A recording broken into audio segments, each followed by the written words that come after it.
Hello viewers, welcome to ই-ৰিক্সামেন channel viewers. সকল আপোনালোক সকলোকে ই-ৰিক্সামেন চেনেললৈ স্বাগতম জনাইছো। ভিউअर्स, আজি আপোনালোকক আমাৰ এলি ব্ৰেণ্ডৰ এখন খুব আজিকালি খুব ট্ৰেণ্ডত থকা এখন গাড়ী আপোনালোকক দেখুৱাম। মানে আপোনালোকে সকলোৱে এতিয়া আমাৰ এলিৰ গাড়ীবিলাক চাই আছিল, মডেলবিলাক আগৰ যিবিলাক মডেল আছিল, এতিয়া মাৰ্কেটত খুব ট্ৰেণ্ড থকা মডেল, ফ্লেক্সি মডেল বুলি যিটো কয়। নৰ্মেলি আপোনালোকে সকলোৱে গাড়ীবিলাকত মানে কি বেক ফল্ডিং দেখিছে, বেক ফল্ডিঙৰ এইখন আমাৰ এলি যিটো মডেল আছে ডাবল ফল্ডিং গাড়ী আছে। ডাবল ফল্ডিং গাড়ী আপোনালোকে আমাৰ তাত আহিছে, আজি দেখাইছো আপোনালোকক। আহক আপোনালোকক মই গাড়ীখনৰ অলপ দেখাই দিওঁ আপোনালোকক। এইখন গাড়ী আপোনালোকে চাওক, আমাৰ এখন এলিৰ ডাবল ফল্ডিং গাড়ী হয়, ডাবল ফল্ডিং গাড়ী। বাকী আমাৰ ফিচাৰ্ছ বিলাক আপোনালোকৰ একে আছে। 1100 মটৰ আছে, 1100 কন্ট্ৰলাৰ আছে, আৰু ইয়াত কালাৰ ভেৰিয়েণ্টটো আছে, কালাৰ ভেৰিয়েণ্ট আছে।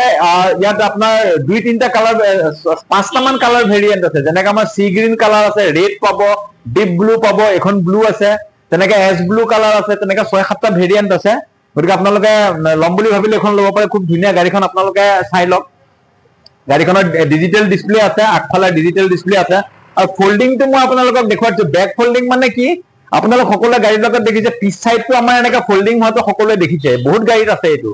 বেক চাইডটো আপোনাৰ এনেকে ফল্ডিং হৈ যাব, কিন্তু এইখন গাড়ীত আমাৰ স্পেচিয়েল ডাবল ফল্ডিং বুলি আমি যিটো কওঁ, এলি ফ্লেক্সি বুলি কওঁ। ফ্লেক্সি বুলি কোৱা কাৰণটো হৈছে কি, এইখনৰ বেক চাইডটো আপোনালোকে দেখিছে বহুত গাড়ী ফল্ডিং হয়, এইখনো হৈ যাব। বেক ফল্ডিংটো আছে, প্লাছ মাজৰ যিটো চিট আছে, আপোনালোকে এইটো চিট দেখা পাইছে, এইটো মাজৰ যিটো চিট আছে, এই চিটটো আপোনালোকৰ, এই চিটটো আমাৰ ইয়াত ফল্ডিং কৰি দিয়া হৈছে। মানে বহুতৰ হেৰি থাকে, এইটো চিট দেখিছে আপোনালোকে, ইয়াৰ এই মাজৰ চিটটো ফল্ডিং কৰি দিলে আপোনাৰ গোটেই গাড়ীখন এখন প্লেইন হৈ যায়। মানে বহুতৰ কেতিয়াবা এনেকুৱা থাকে সমস্যা যে গাড়ীত কেতিয়াবা অলপ লম্বা টাইপৰ যেতিয়া কিবা মাল লৈ যাব লগা হয়, মাল নিয়াৰ সময়ত তেতিয়া কিবা লোড চুড যদি দিব লগা হয়, ওপৰত যিহেতু কেৰিয়াৰ নাই, গতিকে গাড়ীখনৰ ভিতৰতে লোডটো দি পেলাই লৈ যাওঁ বুলি ভাবে। এনেকুৱা অসুবিধা এটা বহুতৰ হৈ আছিলে, যে সেইকাৰণে এইখন গাড়ী কি ফল্ডিং কৰা হৈছে। আগফালে খালি ড্ৰাইভাৰ বহি ললে, বাকী গোটেই গাড়ী খুলি দিলে গোটেই গাড়ী প্লেন হৈ যাব। Folding, back folding, double folding, সেইকাৰণে এখন এলি ফ্লেক্সি ফল্ডিং বুলি কোৱা হয়।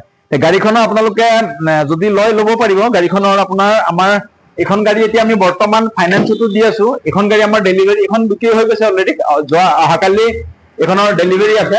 গতিকে আপোনালোকে গাড়ীখন যদি লৈ আহিব পাৰিব। আমাৰ ডিলাৰটো আপোনালোকে জানে সকলোৱে, তেজপুৰ ত্ৰিবেণী হলৰ পৰা 2 মিনিট লাগে। যিখন মুনলি স্কুল আছে, মুনলি স্কুলৰ লগতে আমাৰ ডিলাৰ লাগি আছে। গাড়ীখন আপোনালোকে ফাইনেন্সতো ল'ব পাৰিব, কেছতো ল'ব পাৰিব। ফাইনেন্সত যদি লয়, এইখন গাড়ী আমি মাত্ৰ 45,000 ডাউন পেমেন্টত আপুনি গাড়ীখন আমি চবকে দি আছো। গতিকে আপোনালোকে যদি ল'ম বুলি ভাবিছে, আহিব আমাৰ তাত।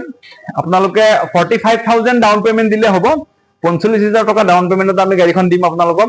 আপোনালোকে লৈ যাই ইঞ্চুৰেঞ্চ ৰেজিষ্ট্ৰেশ্যন চব কৰি দিম। EMI টো আপোনাৰ তেনেকে 6,500 পৰা 7,000 মানৰ ভিতৰত এনেকে EMI আহিব। গতিকে ফাইনেন্স কৰাই দিম। গতিকে আপোনালোকে যদি ল'ম বুলি ভাবিছে, আহিব।